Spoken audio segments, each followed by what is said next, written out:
Prepaid बिजली metre को लेकर पूरे बिहार में बवाल मचा हुआ है। महिलाएं, बच्चे, बूढ़े, नौजवान सड़क पर उतरकर इस प्रीपेड बिजली मीटर का विरोध कर रहे हैं, क्योंकि इससे बहुत ज़्यादा बिल आ रहा है। और इनके सुर में सुर मिलाते हुए तेजस्वी यादव भी नीतीश कुमार पर लगातार हमलावर हो रहे हैं। उसी स्मार्ट प्रीपेड बिजली मीटर घोटाला में तेजस्वी यादव का करीबी गुलाब यादव दिल्ली के एक रिसोर्ट से मसाज कराते वक्त गिरफ्तार हो जाता है और उसे ट्रांजिट रिमांड पर ईडी की टीम जब पटना ला रही थी तो आखिर उसने क्या कहा है वो सबसे पहले सुन लीजिए, उसके बाद हम आपको आगे की बात बताएंगे।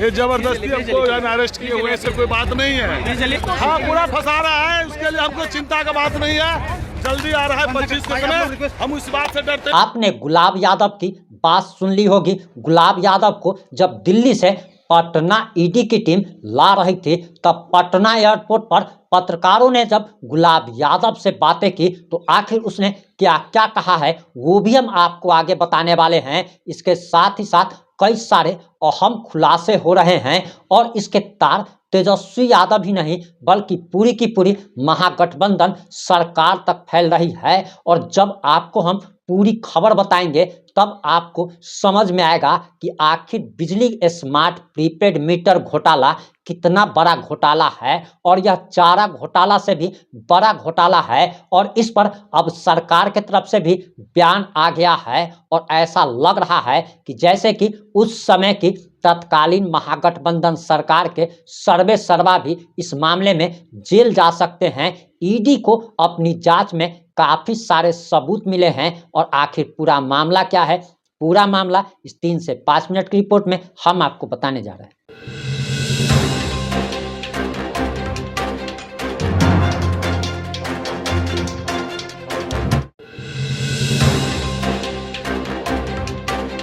नमस्कार, मैं प्रिंस कुमार सिंह और आप देख रहे हैं पॉजिटिव इंडिया। इस वक्त की सबसे बड़ी खबर पटना से आ रही है और आपको बताते चले कि स्मार्ट प्रीपेड बिजली मीटर घोटाला में उस समय के बिजली विभाग के यानी कि ऊर्जा विभाग के प्रधान सचिव रहे आईएएस संजीव हंस को ईडी पहले ही गिरफ्तार कर चुकी है।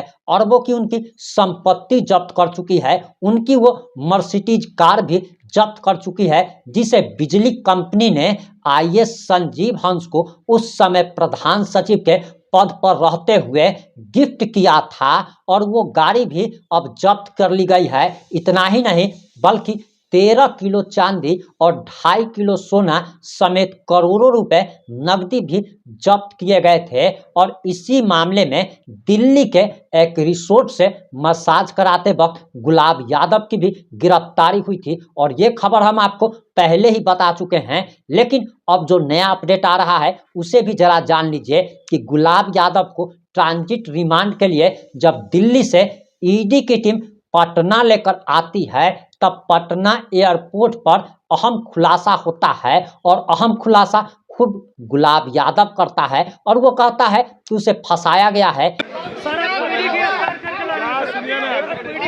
सब निर्दोष है, कुछ नहीं है। ये जबरदस्ती हमको अरेस्ट किए हुए से कोई बात नहीं है। चलिए ना, कोई सबूत नहीं। क्या बोला? हाँ, पूरा फंसा रहा है, उसके लिए हमको चिंता का बात नहीं है। जनता है, पब्लिक है, सब उसके टेंशन की बात नहीं।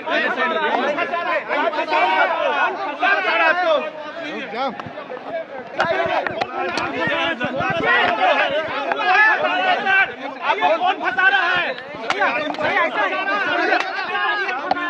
राजनीतिक साजिश है, इसका जवाब जनता देगा। बहुत जल्दी आ रहा है 25 के समय, हम इस बात से डरते नहीं है, किसी बात से घबराते नहीं।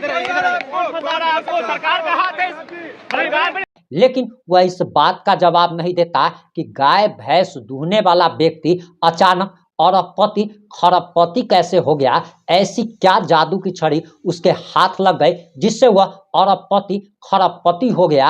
और आगे जो हम अहम खुलासा हुआ है और मीडिया रिपोर्ट्स के अनुसार जो जानकारी आ रही है उसे सुनकर आपको और ज़्यादा हैरानी होगी। दरअसल बताया जा रहा कि आईएएस संजीव हंस को पहले ही पटना के बेउर जेल भेजा जा चुका है और ईडी ने गुलाब यादव को भी ट्रांजिट रिमांड के बाद ईडी ने अब अदालत में पेश किया, जहां से उसे बेउर जेल भेज दिया गया है।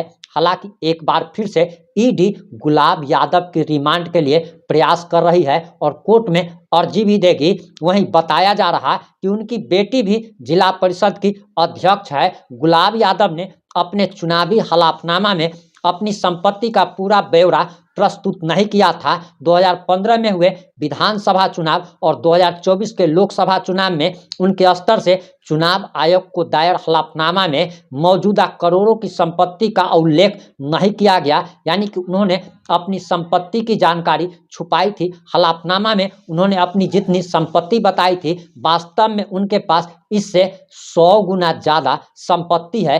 नई दिल्ली के यूसुफपुर सराय में तीसरे तल पर T95 फ्लैट आवासीय सह व्यावसायिक प्रॉपर्टी 2014 में ही खरीदी थी। यह इनकी संयुक्त संपत्ति है, जिसे मेसर्स सप्लाइंस कंस्ट्रक्शन के मालिक प्रवीण चौधरी उनके साथ हैं। यह कंपनी ऊर्जा विभाग में सब कॉन्ट्रैक्टर के तौर पर काम करती थी। गुलाब यादव ने इस कंपनी से कमीशन लेकर ऊर्जा विभाग के तत्कालीन प्रधान सचिव संजीव हंस के माध्यम से काफी काम दिलाया था। एफआईआर में इससे संबंधित कई ठोस साक्ष्य भी प्रस्तुत किए गए हैं और इस मामले में ईडी ने 16 जुलाई 2024 को प्रवीण चौधरी के ठिकानों पर छापेमारी की थी और छापेमारी के दौरान करोड़ों रुपए नकदी बरामद किया था, चेक भी बरामद किया गया था और प्रदीप चौधरी ने नई दिल्ली वाली संपत्ति गुलाब यादव और प्रवीण चौधरी के नाम पर खरीदने के लिए जारी किया था। इस संपत्ति को खरीदने के लिए जिस राशि का लेन देन किया गया था, इन सभी के स्रोत संदिग्ध पाए गए हैं। इसके अलावा 2019 से 20 के दौरान जब जल संसाधन विभाग में आईएएस संजीव हंस की तैनाती थी, तब सुभाष यादव नाम के व्यक्ति की company messrs Banshidhar construction private limited को गुलाब यादव ने कई सारे काम दिलाए थे और ये भी बताया जा रहा कि दरअसल आईएएस संजीव हंस के साथ मिलकर स्मार्ट प्रीपेड बिजली मीटर घोटाला को अंजाम दिया गया और तेजस्वी यादव तक इसीलिए जांच की आग पहुंच रही है क्योंकि वो उस समय वर्तमान में डिप्टी सीएम थे, ऊर्जा विभाग का भी देखरेख करते थे। आखिर अगर किसी की सरकार में अगर कोई भी गलत काम होता है तो सरकार भी फंस सकती है। जिस तरीके से दिल्ली में हुए शराब घोटाले में अरविंद केजरीवाल को भी जेल जाना पड़ा था। हालांकि इस मामले पर हमारी नज़र बनी हुई है। बहुत सारे लोगों का कहना है कि तेजस्वी यादव